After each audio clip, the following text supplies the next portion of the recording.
기도하겠습니다. 하나님, 이곳에 말씀의 영으로 임하여 주시옵소서. 저희로 듣는 이와 전하는 이 한 마음과 한 영으로 하나님께서 우리를 새롭게 하시는 은혜를 덧입게 하여 주시옵소서. 예수님의 이름으로 기도합니다. 아멘. 성경에 등장하는 이스라엘은 오늘날 우리나라와 비슷한 점들이 있습니다.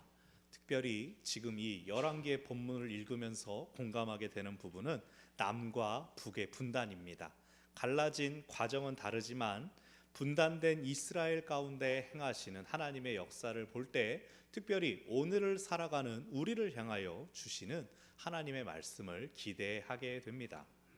이렇게 말씀을 읽고 묵상할 때 말씀이 보여주는 그 배경, 시대적이든 장소에 대한 것이든 그것들을 오늘 우리 환경과 비교하는 것이 이 말씀에 집중하는 데 큰 도움을 줍니다.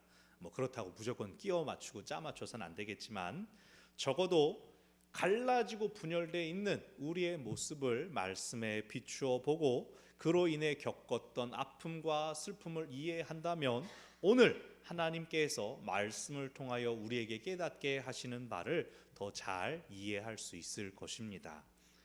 우리가 몇 주 동안 다윗과 솔로몬으로 이어지는 강력한 통일 이스라엘 왕국을 쭉 살펴봤습니다. 그런데 드디어 나라가 분열되었습니다. 분열된 표면적인 이유는 솔로몬 왕이 백성들에게 너무나 많은 노역을 부여했기 때문입니다. 솔로몬의 아들 르호보암이 왕 위에 오를 때 백성들이 처음에 좋은 마음으로 찾아왔습니다. 왕이시여, 왕의 아버지 솔로몬께서 우리에게 시킨 노역이 너무나 컸습니다. 이제 그것을 줄여주십시오. 그러면 우리와 함께 이 강력한 나라를 계속 잘 살아갈 수 있을 것입니다. 그러나 르호보암은 이 이야기를 들었을 때 내 권위에 대하여, 내 왕좌에 대하여 도전하려 드는가 그렇게 받아들였습니다. 백성들의 요구가 충분히 할 수 있는 말들이었음에도 불구하고 또 르호보암에게는 경험이 많은 좋은 조언자들이 있었음에도 불구하고 그는 백성들을 향하여 내가 너희를 더 강하고 또 엄하게 다스리겠다고 으름장을 놓습니다. 그 결과 그는 백성들의 분노를 맞이하게 됩니다. 백성들을 달래라고 다윗 때부터 오랫동안 왕가를 섬긴 이 신하 아도람을 그에게 보냈는데 하필이면 그 아도람의 직책이 오랜 시간 동안 노역을 담당하는 감독관이었습니다. 분노한 백성들은 불난대에 부채질을 하듯 아도람이 온 것을 보고 화가 나서 이 아도람을 돌로 쳐 죽입니다. 르호보암은 즉위식을 올리기 위하여 세겜으로 왔다가 도리어 죽을 위기에 처하고 깜짝 놀라서 급히 예루살렘으로 도망합니다. 그만큼 백성들의 분노와 참아온 것들이 컸는데 그것을 이해하지 못하고 그를 향한 진심 어린 조언들을 받아들이지 못했기 때문입니다. 우리는 마음과 귀를 열고 오늘 우리에게 주어지는 조언들을 받을 수 있어야 됩니다. 우리가 살아가는 세상은 점점 소통이 단절되어 가고 있습니다. 우리 청소년들 같은 경우는 어떻습니까? 서로 인사 나누고 대화 나누는 거 충분히 대면에서 하면 얼마나 보기도 좋고 따뜻합니까? 그러나 자기들끼리도 옆에 앉은 사람한테 카카오톡 보내고 SNS로 안부 나누고 대화하는 것이 더 편하다, 그런 말들이 있죠. 학교에서 현장에 있는 선생님이 아이들한테 감사합니다, 아이고 죄송해요, 이 말 한마디 듣기가 그렇게 쉽지가 않답니다. 공감하는 능력이 점점 떨어지기 때문입니다. 지금 이 세상에서, 이 사회에서 MZ세대라고 불리는 20, 30대들은 어떻습니까? 10년, 20년 전 우리나라의 온라인 문화가 막 활성화되던 시기에 청소년기를 보냈던 사람들입니다. 이 MZ세대에 대한 이야기들이 많이 있지 않습니까? 작년 세대들과 소통하는 방식, 일처리 방식, 이런 것들이 너무나 달라서 갈등이 일어나고 있는데 지금의 우리 청소년 어린이들이 자라서 어른이 된다면 또 그 이전 세대와는 어떤 갈등이 일어날까요? 어떤 변화들이 나타나게 될까요? 우리가 다음 세대를 위해서, 이 나라 미래를 위해서 늘 기도해야 됩니다. 그리고 또 특별히 우리 공동체 가운데 있는 어린 자녀들 위해서 늘 반갑게 맞이하고 웃는 모습 보여주고 환영받는다는 것을 가르쳐 주어야 합니다. 우리가 먼저 그들에게 귀 기울이는 것을 보여줄 때에 또 그들도 서로에게 귀 기울이는 것이 이렇구나, 나이와 상황을 초월하여서 내 말을 누군가 들어줄 때의 기쁨처럼 누군가도 나한테 말할 때 내가 잘 들어야겠구나라는 것을 배울 수 있을 것입니다. 자, 그래서 이스라엘이 분열된 이유는 표면적으로는 솔로몬의 과도한 노역 동원과 또 르호보암의 이 실정으로 인하여 나라가 분열된 것처럼 보이지만, 하나님께서는 이미 그 전부터 이 일을 계획하시고 진행시키고 계셨습니다. 아직 솔로몬 왕이 다스리고 있던 때에 솔로몬의 신하였던 여로보암에게 하나님의 사람 아히야가 찾아갑니다. 그를 만나서 자기가 입고 있던 새 옷을 찢어서 10조각을 여로보암에게 넘겨줍니다. 하나님께서 이처럼 새 옷 같은 통일 이스라엘 왕국을 찢으시고 나누신 다음에 그 중에 10지파를 당신에게 넘겨주실 것이다. 당신은 10지파의 왕이 될 것이다 라는 뜻이었습니다. 그러면서 그 이유를 뭐라고 설명을 했냐면, 솔로몬이 이방의 우상들을 섬기고 하나님을 떠났기 때문이다. 하나님의 말씀을 따르지 않았기 때문이다. 즉 솔로몬의 영적인 해이 때문에 나라를 찢으신다라고 말씀하십니다. 하나님께서 다윗에게 다윗 언약을 주셨습니다. 그 아래에서 그 후에 태어날 자손들에게 왕위가 끊어지지 않게 하겠다라고 하신 이 다윗 언약의 전제 조건이 있습니다. 그 다윗의 자손들이 하나님을 경외하며 하나님의 말씀을 지켜야 합니다. 솔로몬은 나라가 부강해지면서 외교적인 목적으로 이방 나라들과 혼인 조약을 맺습니다. 그에 따라 이방인 공주들이 이 이스라엘에 들어올 때 자기 신들을 가지고 들어오게 하고, 또 그 나라를 존중하는 차원에서 그 우상을 위한 산당들을 계속해서 만들었습니다. 만들기만 했습니까? 자기도 그곳에 가서 경배하고, 또 백성들도 마치 유행처럼 하나님 아닌 다른 신들, 우상들을 예배하는 것이 막 번져나갔습니다. 이렇게 솔로몬이 하나님의 은혜를 잊고 하나님과 멀어지게 되자 하나님께서 그를 심판하시는 것입니다.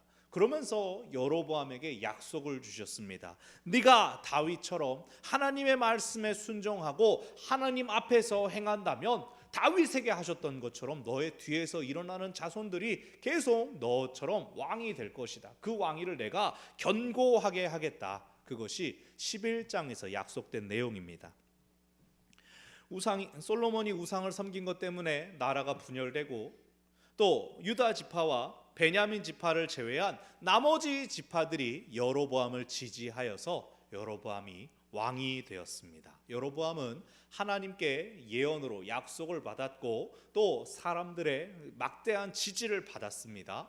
하늘과 땅의 명분을 다 챙겼습니다. 이제 하나님의 말씀에 순종하며 하나님께서 원하시는 대로 나라를 잘 다스려 가면 됩니다. 그런데 여로보암의 마음에 불안이 생겨났습니다. 영광스러운 하나님을 예배하는 그 아름다운 성전은 여전히 남유다의 수도 예루살렘에 있지 않은가? 하나님께서 우리에게 명하신 절기는 1년에 3번 무조건 성전을 찾아가야 하는데, 이 이스라엘 백성들이 남쪽으로 그 성전으로 예배하러 갔다가 원래 섬기던 르호보암, 다윗 자손의 르호보암 왕에게 그 마음을 돌이키고 다시 내게로 돌아오지 않으면 어떻게 할 것인가? 여로보암의 문제가 무엇입니까? 불신입니다. 불신, 믿지 못하는 것. 근데 세 종류의 불신이 나타납니다. 첫 번째는 약속을 주신 하나님을 믿지 못하고 있습니다. 두 번째는 자신을 지지한 백성들을 믿지 못하고 있습니다. 마지막으로 자신을 믿지 못하고 있습니다. 하나님께서 약속을 주시고 사람들이 추대했어도 스스로를 믿지 못한다면 아무 역사를 이룰 수가 없습니다. 그래서 자신을 믿는 것이 중요합니다. 이것은 내 주먹을 믿지 이런 뜻이 아니라 자신이 누구인지, 내 정체성이 무엇인지를 기억한다는 뜻입니다. 그래서 자신을 신뢰하는 사람이 다른 사람을 믿고 하나님을 믿을 수가 있습니다. 이러한 불신으로 인해 여로보암이 취한 조치는 하나님을 대신할, 하나님의 임재를 상징하는 성전을 대신할 어떤 것을 만드는 것입니다. 그래서 그는 북쪽으로는 단 지역에, 남쪽으로는 베델에 산당을 짓고 그 안에 이쁜 금송아지를 들여놓았습니다.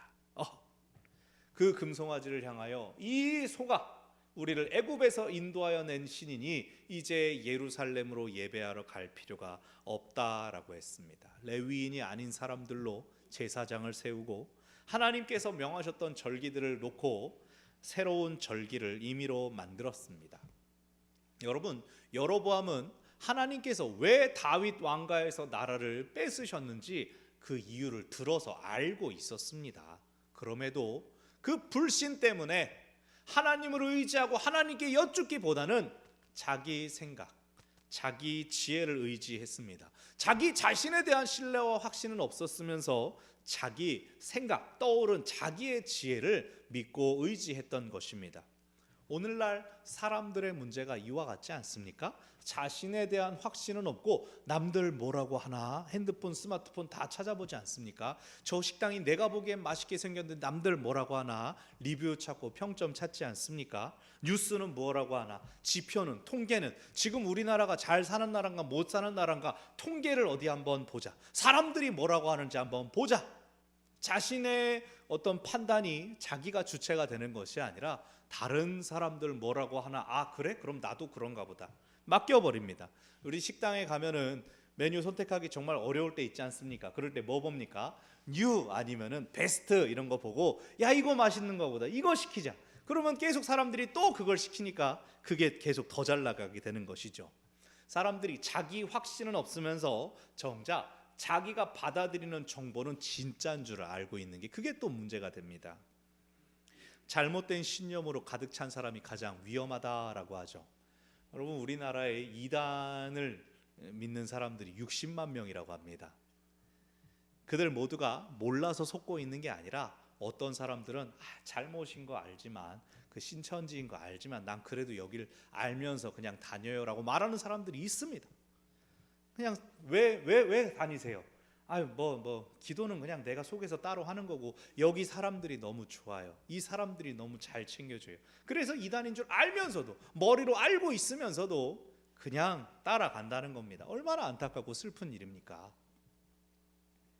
여로보암이 잘못된 길로 온 나라를 이끌어갈 때 근데 하나님께서 그것을 내버려 두지 않으셨습니다. 오늘 본문 1절에서 이름이 밝혀지지 않은 한 하나님의 사람이 등장합니다. 이 사람은 유다에서 일어나 베델로 올라갑니다. 앞서서 여로보암이 레위인이 아닌 사람들로 제사장을 세우고 금송아지 섬겨라, 금송아지한테 예배해라 라고 했을 때 원래 하나님을 섬기도록 세움받았던 레위인들, 제사장들은 우리는 그러면 북이스라엘에 있을 이유가 없다. 우리는 하나님을 섬기러 유다로 가겠다. 성전이 있는 예루살렘으로 가겠다. 내려갔습니다. 그러나 여기 나오는 이 사람은 하나님의 명령을 받고 거꾸로 북에서 남이 아니라 남쪽에서 베델로 올라갔습니다.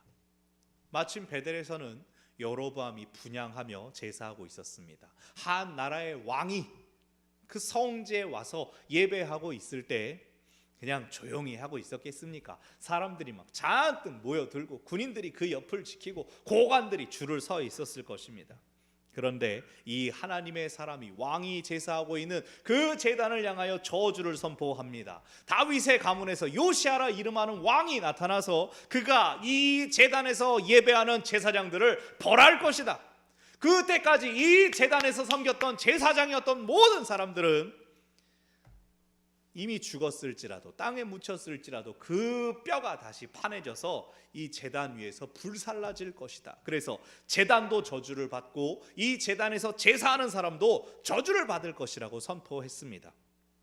무려 왕이 예배하고 있던 자리였습니다. 수많은 사람들이 있었지만 이 하나님의 사람은 눈에 보이는 군중과 무리들에게 위축되지 않았습니다. 상대가 왕이라는 것도 상관하지 않았습니다. 그저 담대히 하나님께서 그의 입에 주신 말씀을 선포하면서 그 말씀이 진실로 이루어질 것이라는 징조를 보여주실 것이다. 저 제단이 갈라지고 제단 위에 재와 기름들이 쏟아져 내릴 것이다 라는 예언을 합니다. 그때 이 사람을 멈추게 하려고 왕이 손을 뻗어서 저놈 잡아라 라고 했는데 그 순간 그의 손이 말라버립니다. 성경에서 말랐다라는 것이 식물처럼 어원적으로 문자적으로는 이렇게 시들었다이지만 학자들은 아마 마비됐을 것이다. 왜냐하면 접지 못했다라고 하니까 구부려지지 않았습니다. 손이 멈춰버렸는데 그때 이 하나님의 사람이 예고한 징조대로 제단이 혼자 갈라지는 일이 나타났습니다. 그러자 여로보암은 자기가 방금까지 예배하고 있었던 금송아지가 아니라 이 하나님의 말씀을 전하는 선지자를 향하여 나를 위해 기도해다오, 이것을 고쳐달라고 하나님께 은혜를 구해다오라고 요청합니다. 그러니까 여로보암이 백성들의 마음을 사기 위하여 금송아지를 만들고 자기가 대표적으로 그 앞에서 예배하고 있었지만 그 금송아지에게 아무 능력이 없다는 것을 자기가 너무 잘 알고 있었다는 거죠. 그걸 사람들 앞에 드러내고 말았습니다. 그것도 역시 그에게 믿음이 없었기 때문이죠. 온 백성이 보는 앞에서 여로보암은 부끄러움을 당한 것입니다. 그런데 하나님께서 그 하나님의 사람의 기도를 들어주시고 그 여로보암을 고쳐주셨습니다.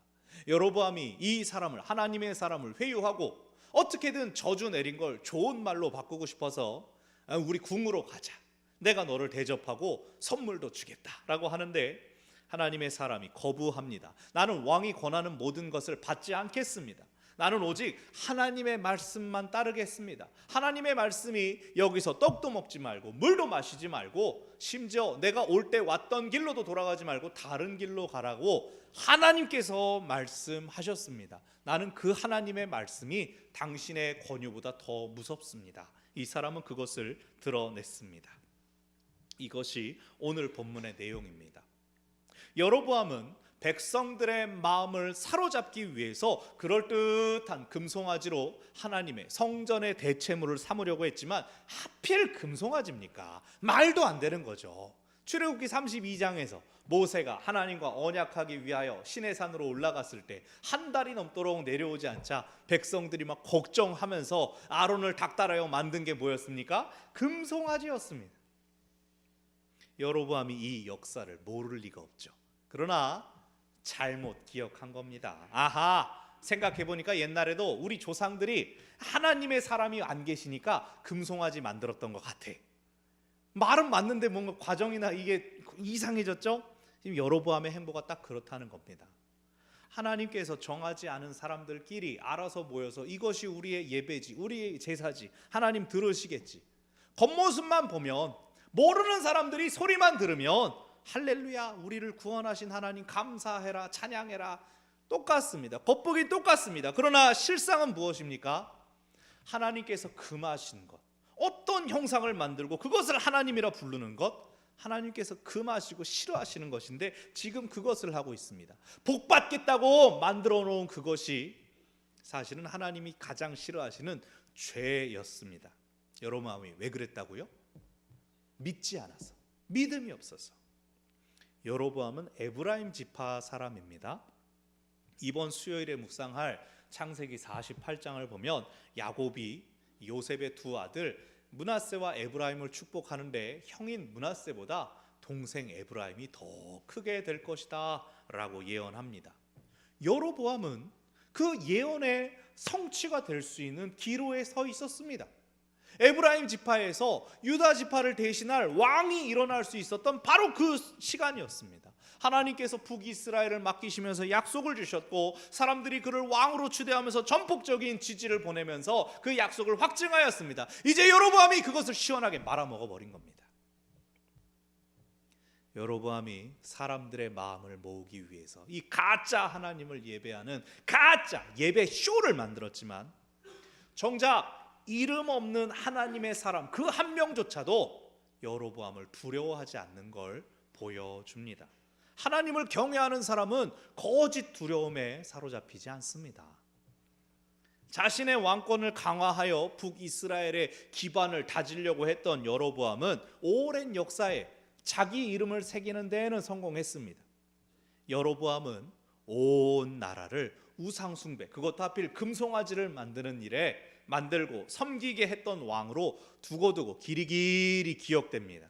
그래서 이후에 일어나는 모든 북이스라엘과 남유다의 왕들은 여로보암보다 나빴냐? 아니, 그 정도로 나쁘진 않아. 요 정도가 됩니다. 여로보암이 나쁜 놈의 기준이 됩니다. 더 나쁜 놈 나타나기 전까지, 하나님의 사람을 대적한 아합 왕이 나타나기 전까지 여로보암은 나쁜 놈의 기준이 되었습니다. 여로보암이 자신을 믿지 못했다라는 말씀을 거듭 드립니다. 그랬기 때문에 그의 예배가 실패한 예배였습니다. 다시 말한다면 우리가 하나님을 예배하기 위해서는 자신을 믿는 마음이 필요하다는 것입니다. 우리가 이곳에 왜 있는가? 우리가 누구를 예배하는가? 우리가 하나님을 어떻게 예배하는가? 그 안에는 하나님과의 관계성 안에 머물러 있는 나, 하나님 안에 있는 나를 신뢰하는 것이 필요합니다. 오늘날 사람들은 자신을 믿기는 믿지만 말씀드린 것처럼 거짓 목소리에 속아서, 주위의 목소리에 속아서 거짓된 자신, 꾸며진 자신을 믿습니다. 이렇게 하면 칭찬받아, 이렇게 하면 좋아요가 많이 와, 이렇게 해야 사람들이 너를 팔로우 해가지고 너의 영향력이 될 거야, 그래야 성공한 인생이야. 아이들이 다 그것에 막 마음이 몰리지 않습니까? 초등학생들 최고 인기, 나는 커서 유튜버가 될 거예요, 다들 그러고 있다고 하지 않습니까? 크리에이터. 근데요, 예배 자리조차 이런 그릇된 믿음들이 있습니다. 예배 시간 늦지 않게 깨끗한 옷 입고 교회 나와서 1시간 거룩한 기분으로 앉아 있으면 내 죄는 사해지고 나는 거룩하게 되고 내 모든 소원이 이루어질 거야. 원하는 학교, 원하는 직장에 가고 내가 원하는 모든 일들이 이루어질 거야.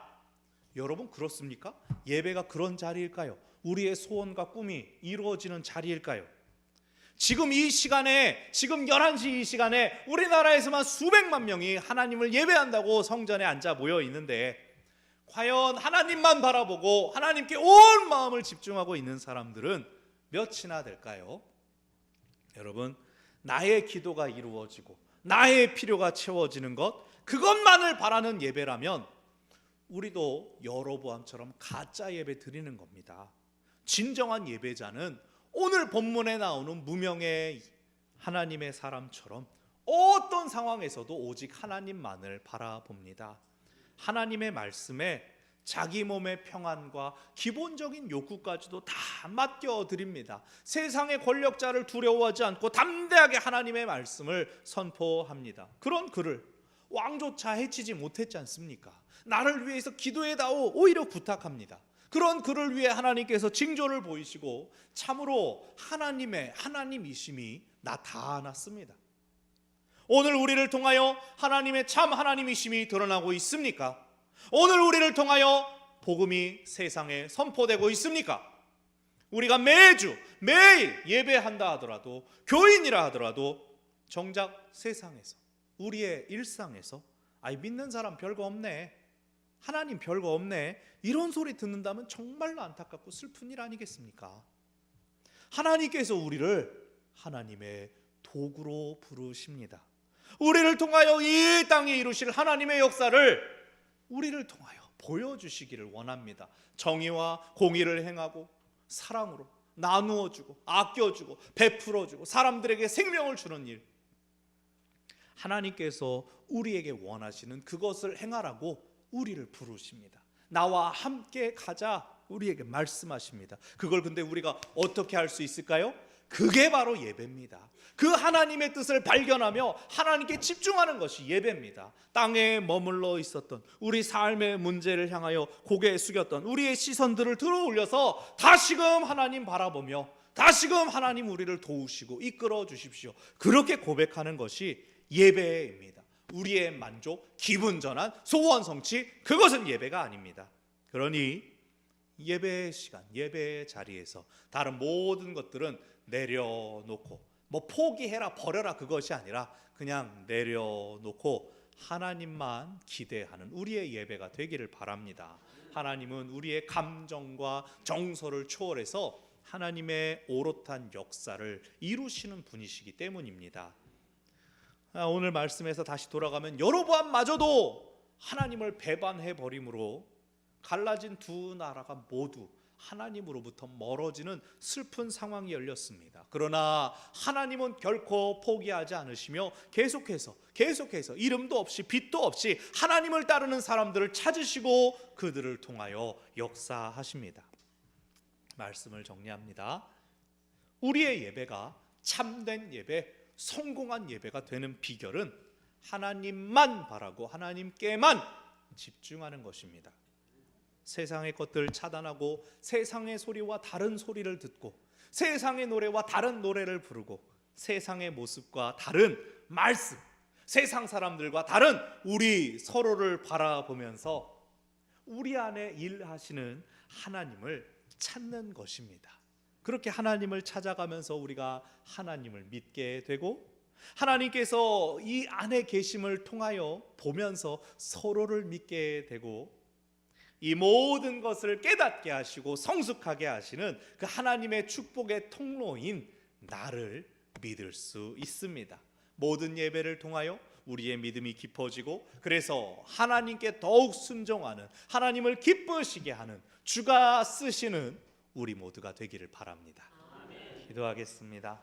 고맙고 감사하신 하나님 아버지, 오늘 저희의 예배가 하나님만을 기뻐하고 하나님만을 바라보는 믿음의 예배가 되게 하여 주시옵소서. 하나님으로 충만케 되며 하나님께서 우리를 주장하여 가심을 고백하게 되는 그러한 예배 되어서 이 땅을 살아갈 때 세상의 힘, 세상의 물질, 세상의 원리들이 사람들을 주장하는 것이 아니라 우리 하나님께서 우리를 다스리신다, 우리를 주장하시고 인도하신다, 하나님 안에 참 생명이 있다, 우리가 그러한 축복의 통로로 세상을 향하여 외치게 하여 주시옵소서. 세상에서는 우리의 이름이 없을지라도 하나님께서 우리를 보호하시며 하나님께서 우리와 동행하십니다. 그 주의 일하심, 그 주의 역사하심, 그것을 보고 경험하는, 그래야 하나님 안에 믿음이 더욱더 깊어져 가는 우리 귀한 하나님의 사람들 모두가 되게 하여 주시옵소서. 예수님의 이름으로 기도합니다.